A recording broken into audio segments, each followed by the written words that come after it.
Welcome to my channel.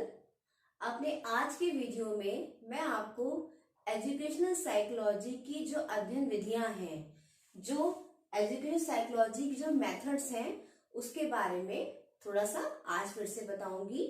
क्योंकि जो educational psychology की अध्ययन विधियां होती हैं, उन्हीं के द्वारा ही हम किसी मानव के व्यवहार या फिर किसी बालक के व्यवहार का अध्ययन करते हैं।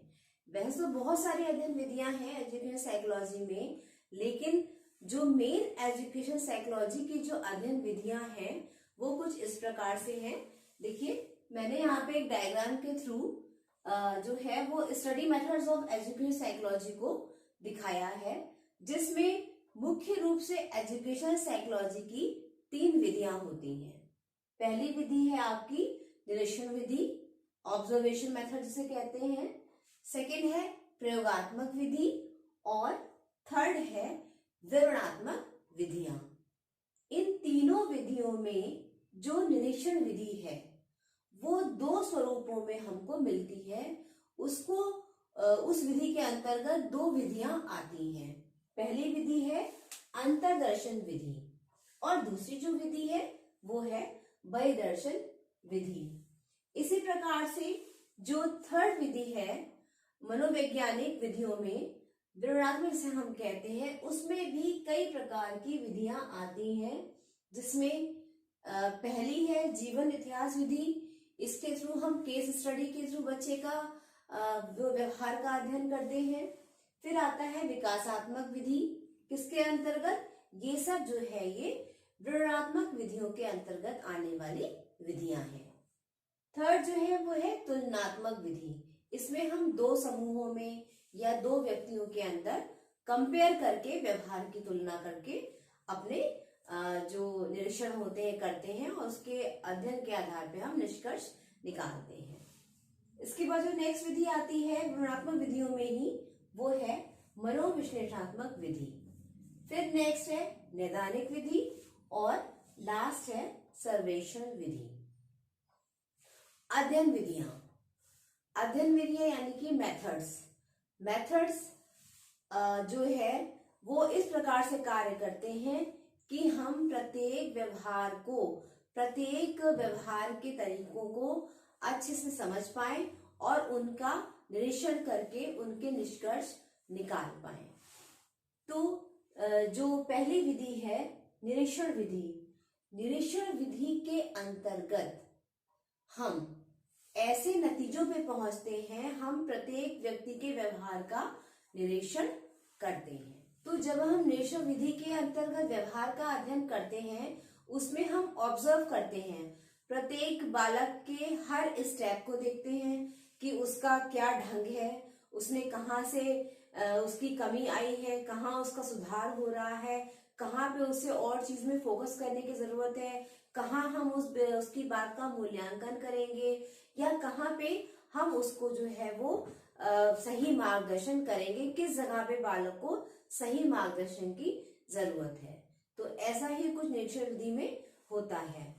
इसके बाद अगर हम बात करते हैं आपकी जीवन इतिहास विधि और विकासात्मक विधि और तुलनात्मक विधि, मनोविश्लेषण, इन सब विधियों में डिटेल होती है, यानी कि विवरण के तौर पे हम अध्ययन कार्य को पूरा। अगर हम बात करें अंतर्दर्शन विधि की, जो कि हमारी निरीक्षण विधि के अंतर्गत आती है, तो अंतर्निरीक्षण विधि का जो जन्म है या इस विधि का जो प्रतिपादन है वो संरचनावाद के जो मशहूर जो मनोवैज्ञानिक है वुंट, उनके द्वारा किया गया। अंतर्दर्शन विधि के अंतर्गत ये जो आपकी अंतर्दर्शन विधि है, इसके अंतर्गत मुख्य रूप से चेतना का प्रसार होता है। चेतना, संवेदना, प्रतिभा, इन सब बातों का प्रसार किया जाता है और जब चेतना की अभिव्यक्ति होती है तब इस विधि का यूज होता है, अंतर्दर्शन विधि का यूज होता है। एक एग्जाम्पल देके मैं आपको समझाती हूँ। समझ लीजिए कि किसी इंसान ने कोई मृत शरीर देखा, तो जब हम किसी मृत व्यक्ति को देखते हैं तो मृत शरीर को देखते हैं तो हमारे अंदर एक चेतना पैदा होती है, एक भाव पैदा होता है संवेदना का, या एक भाव पैदा होता है दया का, या एक भाव जो पैदा होता है वो होता है कि एक करुणामय एक फीलिंग आती है हमारे अंदर कि इस व्यक्ति की मृत्यु हो गई है, कैसे हुई होगी इसकी मृत्यु, क्या इसके कारण रहे होंगे। तो एक संवेदना का भाव हमारे अंदर आता है। तो जब हम किसी भी घटना के प्रति हमारी संवेदना व्यक्त होती है, जब किसी घटना के प्रति हमारे भाव व्यक्त होते हैं, या जब किसी घटना के प्रति हमारी कोई प्रतिभा व्यक्त होती है, तो ऐसी जगह पे हमारा जो है वो अंतर्दर्शन विधि का प्रयोग किया जाता है। अंतर्दर्शन विधि के अंतर्गत 3 बातें बहुत जरूरी होती हैं। 3 प्रकार के भाव होते हैं। पहला संवेदना, दूसरा आपका चेतना, और तीसरा प्रतिभा। इन भावों के बाद ही इस विधि का जो उजागर होती है या इस विधि का उद्गम होता है। इसके बाद जो निरीक्षण विधि में आती है बहिर्दर्शन विधि। बहिर्दर्शन विधि के अंतर्गत हम मानव के व्यवहार का, जो भी उसका सामने का जो भी हमको दिखता है या जो भी उसका ऊपरी व्यवहार है, उसका हम निरीक्षण करते हैं और अपने निष्कर्ष प्रस्तुत करते हैं। बहिर्दर्शन विधि में मानव के व्यवहार के प्रति हमारी जो भी विचार व्यक्त होते हैं, या जो हम उसको देखने के बाद में अपने आइडियाज लगाते हैं, या जो हम उसको देखने के बाद में अपने विचारों के निष्कर्ष तक पहुंचते हैं, तो ऐसी विधि को हम बहिर्दर्शन विधि कहते हैं। बहिर्दर्शन का मतलब क्या हुआ? वही जो हमें बाहर से दिखाई दे। अब जैसा बालक है और उसके व्यवहार को हम देख रहे हैं, हमें तो उसके अंदर क्या मनोवेग चल रहे हैं या उसके संवेग चल रहे हैं, हमें उसका पता नहीं चलेगा। हमें सिर्फ ये पता चलेगा कि बालक हमारे सामने कैसा व्यवहार कर रहा है, या सामाजिक दृष्टि से या जो बाहर दिखाई दे रहा है उसका व्यवहार, उसके अनुसार, उस घटना के अनुसार हम अपने निष्कर्ष निकालेंगे। तो बहिर्दर्शन विधि में हम मानव व्यवहारों का बाहरी रूप से अध्ययन करते हैं। एक उदाहरण देके समझाती हूँ।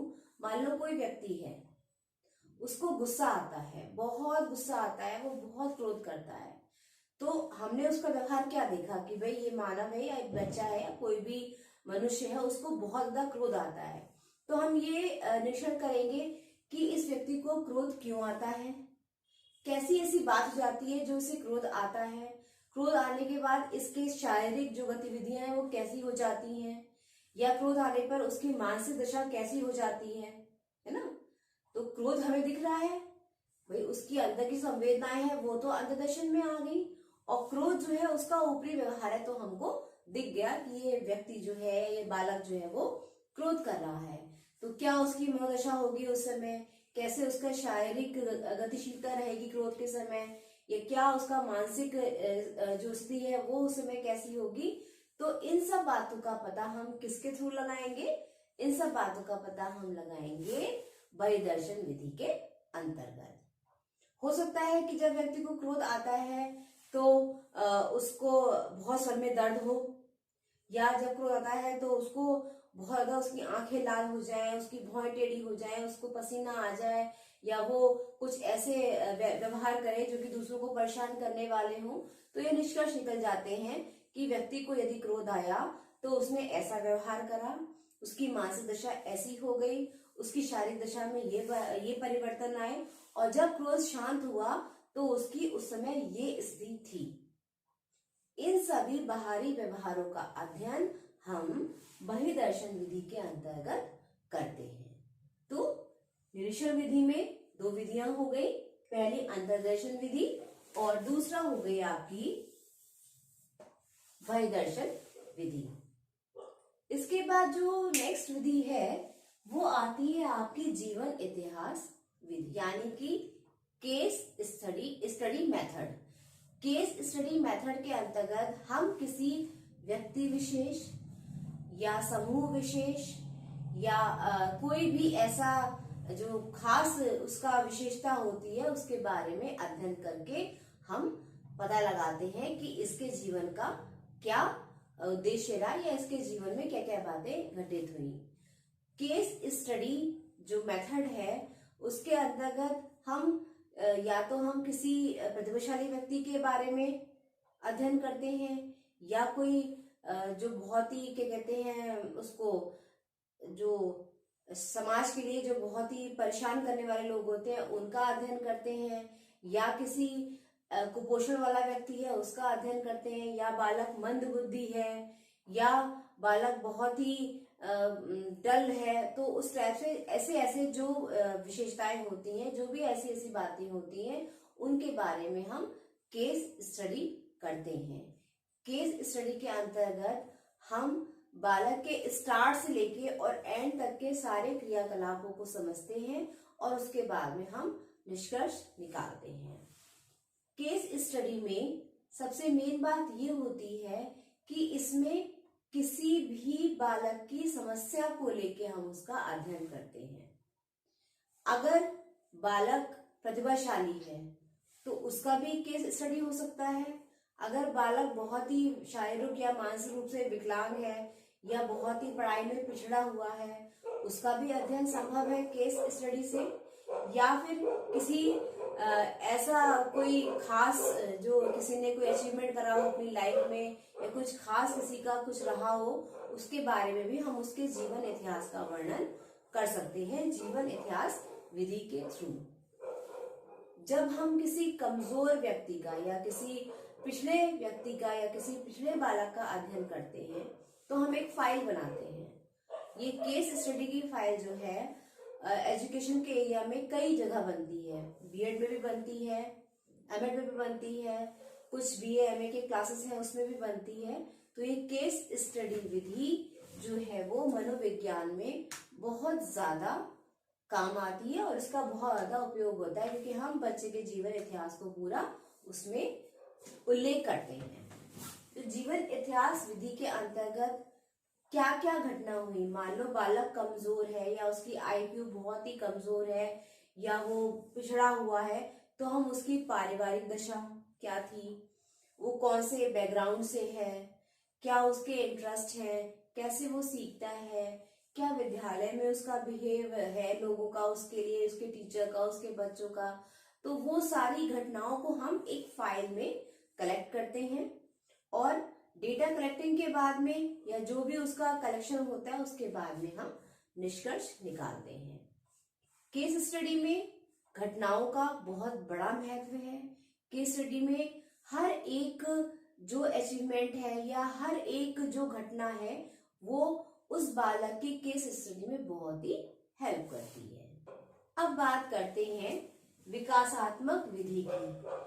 विकासात्मक विधि को हम जेनेटिक विधि भी कहते हैं, क्योंकि इसमें व्यक्ति के विकास का सिलसिला शुरू होता है कि व्यक्ति के जीवन में विकासात्मक जो पहलू हैं उनके बारे में बातें हम बताते हैं, जिसमें जो उसके जीवन की सारी अवस्थाएं होती हैं, शैशवावस्था, किशोर अवस्था, युवावस्था, प्रौढ़ावस्था, तो इन सब अवस्थाओं में जितने भी विकास होते हैं उन सब का अध्ययन किया जाता है।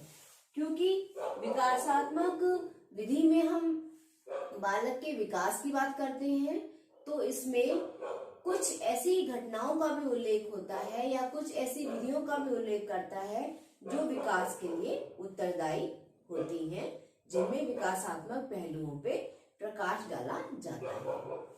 नेक्स्ट जो विधि है वो है मनोविश्लेषणात्मक विधि। इस विधि में हम मनोदशाओं का अध्ययन करते हैं। मनोदशाओं के अध्ययन से मतलब है बालक की चेतन अचेतन अवस्था। चेतन अचेतन अवस्थाओं का जब हम अध्ययन करते हैं, जिस विधि द्वारा हम व्यक्ति की चेतना और अचेतना का व्यवस्थाओं का वर्णन करते हैं, वो विधि होती है हमारी मनोविश्लेषणात्मक विधि। मनोविश्लेषणात्मक विधि के अंतर्गत हम सबसे पहले तो हम इसमें ये बातें देखते हैं कि व्यक्ति की मनोदशाओं का क्या विवरण है, और इसमें हम व्यक्ति की अतृप्त इच्छाओं का वर्णन करके उसका मार्ग विशेष करते हैं, यानी कि व्यक्ति की जो अतृप्त इच्छाएं होती हैं उनको व्यक्त किया जाता है। अब जो बात आती है वो है तुलनात्मक विधि की। मनोवैज्ञानिक अध्ययन क्षेत्र में तुलनात्मक विधि ऐसी विधि है जिसमें हम दो व्यक्तियों या दो समूहों या दो वर्गों या दो जातियों के बीच में समानताओं और असमानताओं का वर्णन करते हैं। वो समानताएं पॉजिटिव रूप में भी हो सकती हैं, वो समानताएं जो है वो नेगेटिव रूप में भी हो सकती हैं। तो जब हम किन्हीं दो वर्गों में या दो संप्रदायों में या दो व्यक्तियों के अंतर्गत समानताओं असमानताओं का वर्णन करते हैं और अपने निष्कर्ष प्रस्तुत करते हैं, उसमें अपनी मनोवैज्ञानिक अध्ययन विधियों का प्रयोग करते हैं, तो वो विधि हमारी कहलाती है तुलनात्मक विधि। इसके साथ में नेक्स्ट विधि है नैदानिक विधि। नैदानिक विधि के अंतर्गत सबसे पहले जो कमियां होती हैं, जो बालक के व्यवहार में कमियां होती हैं या जिन व्यवहारों के फलस्वरूप बच्चे के विकास में बाधा आती है, उनके बारे में जो जानकारी प्राप्त करके हम उसका निदान करते हैं। नैदानिक विधि में बालक के व्यवहार की कमियों को दूर किया जाता है और उसके बाद में उसका मार्ग प्रशस्त किया जाता है, क्योंकि नैदानिक विधि में जब हम कमियों को हम दूर कर देंगे या हम कमी का पता लगा लेंगे तो उसका हम सॉल्यूशन निकाल लेंगे। जब सॉल्यूशन निकाल लेंगे तो बालक का जो व्यवहार है वो पॉजिटिव एरिया के प्रति आगे बढ़ेगा और वो अच्छे ढंग से पॉजिटिव एरिया में अपना काम करेगा, ना कि उसके अंदर नेगेटिव व्यवहार की बातें आएंगी। नेक्स्ट जो विधि है वो है सर्वेक्षण विधि। सर्वेक्षण विधि के अंतर्गत हम सबसे पहले मानव व्यवहार के लिए हम जनसंख्या में से कुछ डेटा कलेक्शन करते हैं, कुछ आंकड़ों का प्रस्तुतिकरण करते हैं। पहले उनका एकत्रीकरण किया, उसके बाद में हमने अपने व्याख्या प्रस्तुत करी। तो जब हम सर्वेक्षण विधि का उपयोग करते हैं, वो सामाजिक व्यवहार में हो बालक का, जो भी बालक का सामाजिक व्यवहार होता है या मानसिक व्यवहार होता है या उसका क्लास में कोई व्यवहार होता है, उसके व्यवहार का विवरण या जानकारी हम उसके जो डेटा कलेक्शन होता है उसके आंकड़ों द्वारा प्राप्त करते हैं। सर्वेक्षण विधि को सांख्यिकी विधि भी कहा जाता है, क्योंकि इसमें स्टैटिस्टिक्स का यूज होता है। जहाँ डेटा कलेक्शन का यूज होता है तो वहां पे स्टैटिस्टिक्स की फीलिंग अपने आप ही आ जाती है, तो ऐसी विधि को हम सर्वेक्षण विधि कहते हैं। तो इस प्रकार से आपने अभी अंतर्दर्शन विधि किसमें, निरीक्षण विधि में, उसके बाद में परिदर्शन विधि और उसके बाद में जो विवरणात्मक विधियां होती हैं उनके बारे में थोड़ा सा सीखा है। अब आती है प्रयोगात्मक विधि। प्रयोग से क्या तात्पर्य है? प्रयोग से ये तात्पर्य है कि जब हम किसी व्यवहार के प्रति अगर हमें कोई निष्कर्ष निकालना होता है तो हमें प्रयोगों के नियमों का पालन करना पड़ता है। प्रयोग हम करते हैं, उसके बाद में हमारा निष्कर्ष निकलता है। प्रयोगात्मक निष्कर्ष में कुछ व्यवस्थित व्यवस्थाएं होती हैं, जिसमें सबसे पहले हम उसका जो स्टेप 1 होता है कि हमने कोई चीज की समस्या ली है या हमने इस बात को लेके उस पर अपना अध्ययन किया है या फिर हम कोई परिकल्पना करते हैं या हम देखते हैं कि ये एक्सपेरिमेंट होगा, तो कई प्रयोगों के आधार के बाद में जब एक प्रयोग सफल होता है तब उस घटना का सही निष्कर्ष निकलता है। प्रयोगात्मक विधि में एजुकेशनल साइकोलॉजी के थ्रू मानव व्यवहार के जो रिजल्ट्स आते हैं वो पॉजिटिव ही आते हैं और नेगेटिव को जो है वो दूर किया जाता है। आमतौर पे देखा जाता है कि जब हम बालक के व्यवहार का अध्ययन करते हैं कई अध्ययन विधियों में, तो उसमें कुछ ऐसी टेक्निक्स का यूज करा जाता है जिसमें हम पॉजिटिव ही लेकर आए।